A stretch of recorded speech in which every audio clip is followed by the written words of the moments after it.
मेरा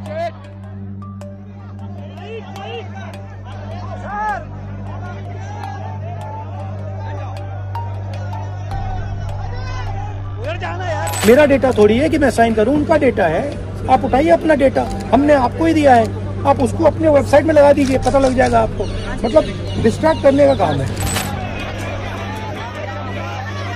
देश का जो आत्मा है उसके लिए लड़ाई हो रही है, कॉन्स्टिट्यूशन की लड़ाई है। भैया जी पहले ही बैरिकेड लगा दिया गया है।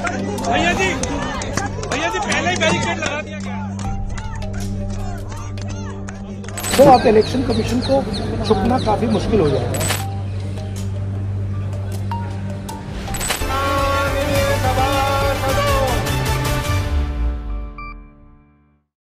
जी 300 MP इलेक्शन कमीशन से मिलना चाहते हैं और कहते हैं कि हम डेलीगेशन लेके आएंगे, हम आपको एक डॉक्यूमेंट देना चाहते हैं। इलेक्शन कमीशन कहता है नहीं, 300 MP नहीं आ सकते।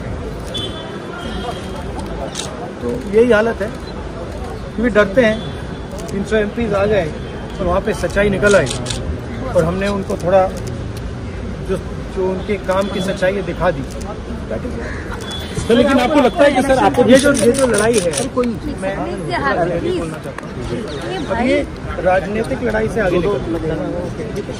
अब ये देश की जो आत्मा है, स्पिरिचुअल देश का जो आत्मा है उसके लिए लड़ाई हो रही है, कॉन्स्टिट्यूशन की लड़ाई है। 1 मैन 1 वोट कॉन्स्टिट्यूशन का फाउंडेशन। 1 मैन 1 वोट के बिना कॉन्स्टिट्यूशन का कोई मतलब नहीं है। और हमने क्लियरली दिखाया है कर्नाटक में कि 1 मैन 1 वोट नहीं है। Multiple man multiple vote, 1 man multiple vote, सारा कुछ चल रहा है।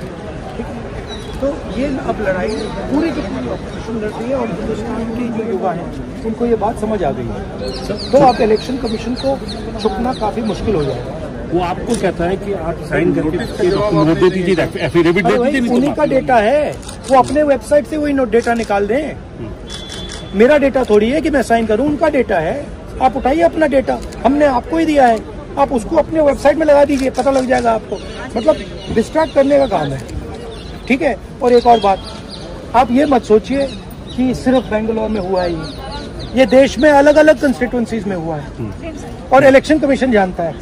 इलेक्शन कमीशन जानता है कि वो उसका जो डेटा है वो हटेगा, जो उसको अभी वो कंट्रोल करने की कोशिश कर रहा है, छुपाने की कोशिश कर रहा है, उसको हम निकाल देंगे। ठीक है, और वो फटेगा, वो जानता है। Thank you.